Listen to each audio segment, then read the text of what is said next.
दोस्तों बस ये दुआ किया करें कि खुदा कभी किसी के मोहताज ना करे। अगर बंदा किसी के मोहताज भी हो और वो ख़ानदानी ना हो ना, बद नस्ल बद शक्ल हो, तो और भी ज़्यादा तकलीफ़ होती है। अल्लाह ताला से हम हमेशा ये दुआ करते हैं कि या अल्लाह हमें कभी किसी का ज़िंदगी में मोहताज मत करना। लेकिन ग़ुलाम हैदर भाई को जो मिले हैं, जो तोहफ़े भारत सरकार ने, भारत की पुलिस ने, भारत के गृह मंत्रालय ने, या जो भी है फॉरेन मिनिस्टर, उनकी तरफ से ना, मैं कहता हूँ कि बस अल्लाह माफ़ करे। दुश्मन भी होना दोस्तों, कहते हैं कि वो नस्ली और ख़ानदानी होना चाहिए। बद नस्ल बद शक्ल और बद अक्ल अगर कोई दुश्मन है ना, तो बेहतर है कि बंदा सामना ही ना करे, खामोशी से साइड लाइन अख्तियार कर ले। हैदर के साथ कुछ ऐसा ही हो रहा है। हैदर से मेरी जब भी फ़ोन पे बातचीत होती है, कहते हैं तनवीर भाई मुझे मोदी और योगी से बहुत ज़्यादा तवक्कुआत थी, एक्सपेक्टेशंस थी कि वो मेरी सुनेंगे। वो हमेशा मोदी जी, योगी नाथ जी जी करके बुलाते रहे। उसने अमित शाह को, उसने जयशंकर को, उसने योगी आदित्यनाथ को, उसने मोदी को फर्दन फर्दन लेटर तक लिखे। लेकिन अफसोस की बात कि बस मैं क्या बोलूँ, मैं यहाँ पे मेरा जज्बात ना, मैं कंट्रोल नहीं कर पाता। अल्लाह करे ऐसे लीडर्स हों जो आल औलाद वाले हों, जिनके बच्चे हों, जिनकी बीवियां हों, फिर एहसास हो, शायद समझ में आता है। और जिनकी आल औलाद ही ना हो, जो हिजड़े हों, उनसे क्या तवक्कुआत रखनी। मैं किसी का नाम लेकर नहीं बात कर रहा, मैं वैसे बात कर रहा हूँ। मैं इशारों में ये कि जिन्होंने हैद सीमा को रखा हुआ है, तो हैदर के साथ बहुत नाइंसाफ़ी हुई है। हैदर भाई की जो आहें हैं ना, बद दुआएं लगेंगी।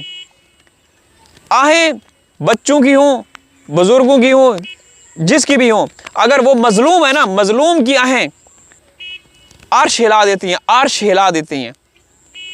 इंशाअल्लाह ऊपर वाले की लाठी बेआवाज़ है।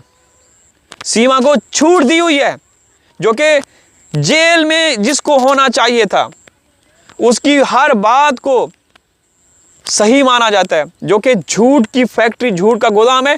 उसके असली पति ग़ुलाम हैदर, उसकी बड़ी असली बहन जो है रीमा, कई बार कह चुकी है। अभी कुछ दिन पहले वो अपनी माता और पिता की तस्वीरें लेकर ऐसे दिखा रही है। आपने देखा होगा, देखा था ना, इस तरीके से दिखा के आप लोगों को चूना लगा रही है, आप लोगों को गुमराह कर रही है, ठीक है ना। ऐसे दिखा के वो ब्लैक एंड वाइट, मेरे पापा मुझसे बहुत प्यार करते थे, मेरे पापा मुझसे बहुत प्यार करते थे, और जब वो उनका इंतकाल हो रहा था तो तू कहाँ थी, तू कहाँ गई थी, कहाँ थी, बता ना। तो दोस्तों ये झूठ की दुकान, झूठ का गोदाम है, झूठ की फैक्ट्री है। इसके ऊपर ट्रस्ट करना अपने पाँव पे कुल्हाड़ी मारने के बराबर है। जब इसके वालिद की आखिरी सांसें चल रही थी, रीमा रो रो के इसको फ़ोन कर रही थी, ये आयाशू में लगी हुई थी। अब ये हिंदुस्तानियों को गुमराह कर रही है, बेवकूफ़ बना रही है, और वो सोच समझ रहे हैं भाई, हाँ भाई ऐसे होता होगा। भाई उसकी बहन बता रही है, रो रो के बता रही है कि ये अयाश, आवारा, मकार, बेकार औरत है। समझने की कोशिश करें मेरे भारतीय बहन भाइयों, ये झूठ की दुकान, ये झूठ का गोदाम आपकी नस्लों को ख़राब कर रही है। ये पूरा जो गैंग है, सीमा, सचिन, नितरपाल, AP सिंह, ये बबीता रानी, ये वो भैंस के मुंह वाली, जो इसकी मेंढक के मुंह वाली इसकी जो सास है, नकली सास, और जो वो 64 दांतों वाली, ये भूखे मरने वाले। एक टाइम का खाना मिलता था, दूसरे टाइम के लिए चोरियां चकारियां करते थे। अब जब से बच्चे आए तो उनके नाम पे घर बना रहे हैं, कारें, गाड़ियां खरीद रहे हैं, और गाड़ियां तो योगी ने इसको दी है। फिर जुबान खुलवाते हो। तकलीफ होती है दोस्तों, तकलीफ होती है। फिर मैं कहूँगा आल औलाद वाले, दर्द दिल, इंसानियत का दर्द महसूस करने वाले, वही समझ सकते हैं कैफियत एक बाप के ऊपर क्या गुजरती होगी। जो बाप बच्चों के बगैर, या वो बच्चे जो बाप के बगैर वीडियो कॉल किए बगैर सोते नहीं थे, बाप उनका पिता खाना नहीं खाता था, वो कैसे 3-4 साल तो वो हो गए, 2-3 साल पहले सऊदी अरब में, तो कैसे वो अपनी लाइफ गुजार रहे होंगे, किस तरीके से। इंशाअल्लाह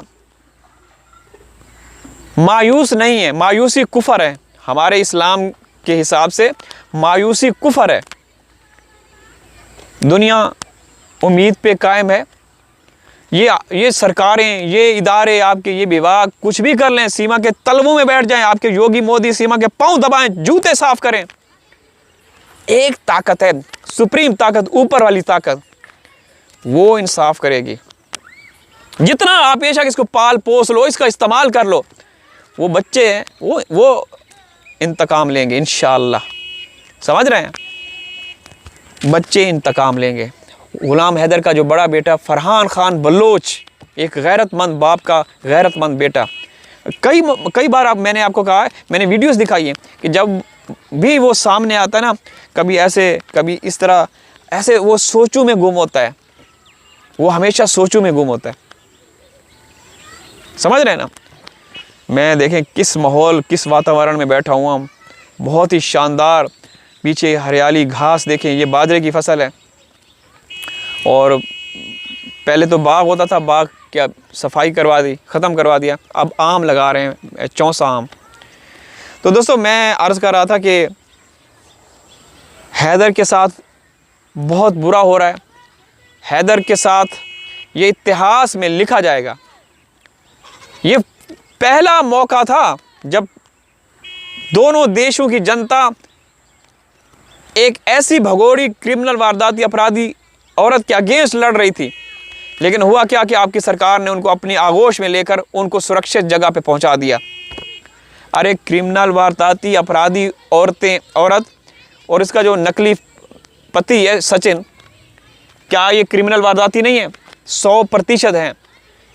फिर ये इन्होंने गूगल मैप पे अपना एड्रेस लिखा हुआ है, आप अभी सर्च करें गूगल मैप पे, सीमा सचिन हाउस।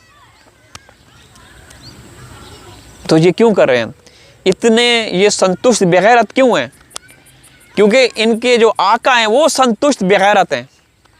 इनको बोला कि तू सीमा संतुष्ट बेगैरत बन के रहना, अपना कुछ भी करती रहना, तुम्हारे खिलाफ लोग बोलेंगे, हम चुप करवा देंगे, क्योंकि हम कमज़ोर के ऊपर हावी हैं। समझ रहे हैं ना? तो दोस्तों ये गलत मिसाल सेट हो चुकी है। अब जो भी कई लोग आते होंगे, आ रहे होंगे, वो भी कहते होंगे कि भाई सीमा को आपने क्यों रखा हुआ है, हमें भी छोड़ें फिर। समझ रहे हैं ना? बहुत गलत मिसाल सेट हो चुकी है।